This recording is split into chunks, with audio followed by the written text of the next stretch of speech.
तो दोस्तों यहाँ पर रानी कुत्तों को बिस्किट खिला रही होती है। तभी अचानक से उसके घर में गैस सिलेंडर फट जाता है। वो उसको देखकर जोर से अपने घर की ओर भागती है। वहाँ उसको एक कटा हुआ हाथ दिखता है जिसपे रानी का नाम गुदा हुआ होता है। दरअसल दोस्तों ये उसके पति ऋषु का हाथ होता है। वो उसको देखकर रोने लगती है। मामला पुलिस वालों के पास पहुंच जाता है। फॉरेंसिक रिपोर्ट वाले पुलिस वालों को बताते हैं कि सिर पर चोट के निशान है, ये पक्का मर्डर है। और पुलिस वाला शक की नजरों से रानी की ओर देखता है और रानी अपने पति को याद कर कर बहुत रोती है। आइए दोस्तों जानते हैं कि ये मर्डर है या उसकी सिलेंडर फटने से ही मौत हुई है। 6 महीने पहले की बात है जब ऋषु अपनी माँ के साथ रानी के घर रिश्ता लेकर जा रहे थे। ऋषु की माँ उससे कहती हैं कि मुंह मत फुलाओ और रिया को भूल जाओ। दरअसल रानी से पहले वो रिया के घर रिश्ता लेकर गए थे और जैसे ही ऋषु ने रिया से पूछा कि आपको क्या अच्छा लगता है तो रिया ने महेश का नाम लेकर कहा मैं उससे प्यार करती हूँ और उसी से शादी करूंगी। घर वालों से कहने की हिम्मत नहीं थी इसलिए आपको बता रही हूँ। अब वो सब भूल कर ऋषु रानी के घर पहुंच जाता है और उसको खिड़की से रानी दिख जाती है। अब ऋषु को रानी खिड़की से दिख जाती है। अंदर जाकर उनको बढ़िया बढ़िया पकवान मिलते हैं और रानी के घर वाले उसकी तारीफ करते हुए कहते हैं कि ये सब खाना हमारी रानी ने ही बनाया है। रानी कमरे में छिपकर ऋषु को ताड़ रही होती है। तभी उसके पीछे से उसकी मौसी ऋषु का इंट्रो देते हुए कहती है कि इंजीनियर है। तो रानी मौसी से कहती है कि अब ज्वालापुर कौन जाएगा। तभी मौसी उसको उसका पास्ट याद दिलाते हुए कहती है तेरे पिछले वाले बॉयफ्रेंड से तो अच्छा ही है। अब उसकी मौसी ऋषु से कहती है कि आपको रानी किचन में बुला रही है और ऋषु रानी के पास चला जाता है तो रानी उसको अपने बारे में बताती है और अपनी तारीफ करते हुए कहती है कि आपको बहुत अच्छा कॉम्बो मिल रहा है। अपना फिगर दिखाते हुए कहती है तन मन का धन। रानी ऋषु से एक नोवेल के बारे में पूछती है। ऋषु लड़का होकर लड़कियों की तरह शर्मा रहा था। तभी रानी उससे कहती है कि आज ही बात करोगे या फिर कभी दिल्ली आओगे बात करने। अब रानी उसकी उससे हॉबीज पूछती है। ऋषु उसको बताता है कि छुट्टी वाले दिन पड्डी ढोशी घेर लेते हैं, कोई पंखा सही करवाता कोई फ्रिज इंजीनियर हूँ। इसलिए रानी खुश होकर कहती है अरे वाह ये तो बहुत सही टाइमिंग हो गई और उसका टेस्ट लेने के लिए अपना किचन का फैन सही करवाती है।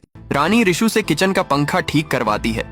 तभी अचानक ऋषु की माँ उनको देख लेती है। ऋषु की माँ रानी के परिवार से कह जाती है कि हमारे गुरुजी से मुहूर्त पूछ कर मैं आपको बता दूंगी। अगले दिन ऋषु की माँ जहर की बोतल हाथ में लेकर कहती है कि अगर तुमने इस लड़की से शादी करने की जिद नहीं छोड़ी तो मैं जहर पी लूंगी। लेकिन ऋषु भी अपनी माँ से कह देता है कि मुझे रानी पसंद है और मैं उसी से शादी करूंगा। दरअसल दोस्तों रानी को घर का काम करना पसंद नहीं था, इसीलिए ऋषु की माँ को वो पसंद नहीं आई। ऋषु की शादी फिक्स हो गई और ऋषु अपने दोस्तों में कार्ड बांटने लगा और रानी के ख्यालों में खोता गया। अपने घर की सफाई करना लगा और तो और उसने अपने हाथ पर रानी का नाम गुदवा लिया। उस फोटो को वो रानी को व्हाट्सएप कर देता है। रानी भी उसको देखकर बहुत खुश होती है। आखिरकार दोनों की शादी हो ही जाती है। आइए अब पास्ट से प्रेजेंट में चलते हैं। पुलिस वाला रानी से पूछता है बताओ मैडम क्यों मर्डर किया आपने? अपने पति का नाम तक गुदवा रखा था उसने तुम्हारा अपने हाथ पर और सारा इल्जाम रानी के ऊपर थोपता है। रानी पुलिस वाले से कह देती है कि मैंने उसको नहीं मारा। अब वो उससे पूछता है कि कैसे रिलेशन थे मियाँ बीवी के और रानी ऋषु और रानी की शादी हो जाती है। अब वो ज्वालापुर के रेलवे स्टेशन पर पहुंच जाते हैं तो ऋषु का दोस्त गाड़ी ले आता है और ऋषु को चाबी देकर कहता है कि भाभी को उस गाड़ी में ले जाओ, सामान को हम दूसरी गाड़ी में ला रहे हैं। उसी रात ज्वालापुर में बहुत जबरदस्त बारिश हो रही होती है। ऋषु गाड़ी को पार्क करके रानी के लिए छाता लाता है और उसको छाते की मदद से अंदर ले जाता है और उसकी माँ पीछे आवाज मारती है कि अरे मुझे भी तो कोई लेके जाओ, आज दोनों की सुहागरात है। तो रानी ऋषु से कहती है कि कोई दोस्त नहीं है क्या? तुम्हारा कोई आया नहीं स्टेशन से लेने ना कोई बैंड? तभी ऋषु कहता है कि अफजल आया था ना और रात बहुत ज्यादा हो रही थी इसीलिए बैंड नहीं बुलवाया। मैंने सोचा कि कल ही कर लेंगे पार्टी और बाहर बरसात भी नहीं रुक रही। रानी उससे कहती है कि हमारे दिल्ली में ये सब नहीं देखते। ये कहकर वॉशरूम में घुस जाती है। तभी तेज तूफान की वजह से गेट खुल जाता है और बारिश का पानी अंदर आ जाता है और रानी जैसे ही वॉशरूम से बाहर आती है तो उसको ऋषु पानी साफ करता हुआ दिखता है और ऋषु उससे कहता है कि 2 मिनट में साफ कर दूंगा। लेकिन रानी तो बेड पर सो जाती है। वो पहली रात को सुहागरात रानी सुहागरात वाले दिन बिना सुहागरात मनाए सो जाती है और अगले दिन सुबह 11 बजे जग कर आती है और सबसे नमस्ते बोलकर चाहे पीने बैठ जाती, लेकिन वो जग खाली होता है। तभी ऋषु उसके लिए चाहे लेने जाने वाला ही होता है, लेकिन उससे पहले उसकी माँ उसको रोककर रानी से कहती है कि बहू आज तुम्हारी मुंह दिखाई है तो सब लोग आएंगे, इसीलिए गर्मा गर्म आलू और प्याज के पकौड़े बना देना। लेकिन रानी उससे कहती है कि सॉरी आंटी जी, पकौड़े बनाने तो नहीं आते मुझे और चाहे भी बहुत गंदी बनाती हूँ। तभी ऋषु कहता है कोई बात नहीं, चाहे बना दूंगा, मैं बहुत अच्छी बनाता हूँ। लेकिन ऋषु की माँ उससे कहती है कि तुम्हारी माँ बता रही थी कि जो पकवान हमने तुम्हारे वहाँ खाए थे वो सारे तुमने बनाए थे। दोनों में बहस हो जाती है। रात को जैसे ही वॉशरूम से बाहर आती है ऋषु उसका बोल्ड लुक देखकर घबरा जाता है और दोनों एक दूसरे से बात करने लगते हैं और थोड़ी देर बाद ही मियाँ बीवी में बहुत तेज झगड़ा हो जाता है। रानी उससे कहती है कि तुम्हारी माँ मुझे सुना रही थी और तुमने कुछ बोला भी नहीं। तभी ऋषु भागकर वॉशरूम में घुस जाता है और उसकी बक बक ना सुने इसलिए सारे नलों को चालू कर देता है। अगले दिन रानी अपने ससुर का मेकअप